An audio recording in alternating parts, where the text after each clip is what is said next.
Breaking news. The International Criminal Court has just dropped a bombshell. They've issued arrest warrants for Israeli Prime Minister Benjamin Netanyahu, former Defense Minister Gallant, and Hamas commander Deif.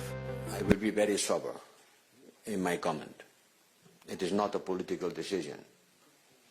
It is a decision of a court of justice, of an international court of justice. And the decision of the court has to be respected and implemented.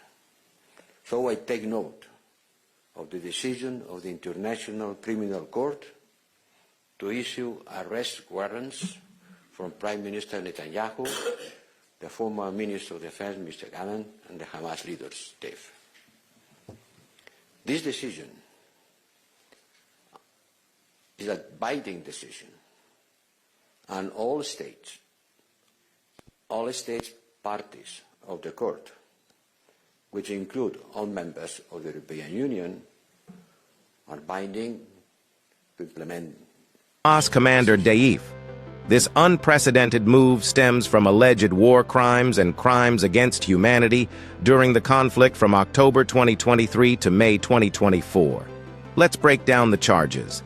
Netanyahu and Gallant are accused of using starvation as warfare, murder, and persecution. On the other side, Hamas commander Deif faces charges of murder, torture, taking hostages, and sexual violence. These aren't light accusations. They're some of the most serious crimes recognized by international law. But how did we get here? The ICC's investigation has been meticulous and far-reaching.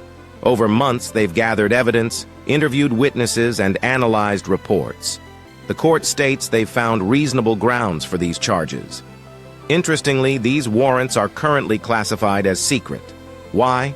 To protect witnesses and ensure the integrity of the ongoing investigation.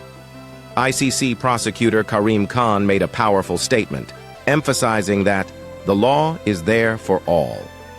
He stressed that these warrants resulted from an objective, verifiable process. It's not about politics. It's about justice based on evidence. So, what happens now? The ICC has called on all member states to cooperate in executing these warrants. But here's the catch: enforcement could be challenging. Not all countries recognize the ICC's authority, and arresting high-profile figures like a sitting prime minister is no small feat. To put this in context, the ICC is independent from the United Nations.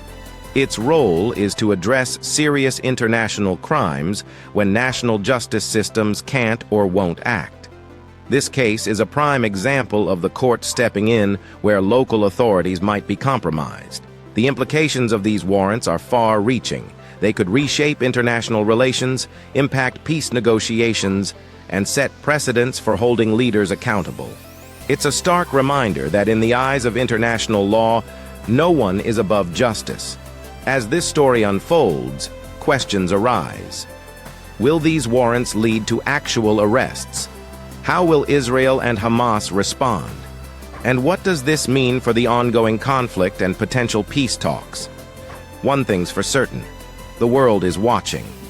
This development marks a significant moment in international justice, potentially changing how we approach accountability in global conflicts.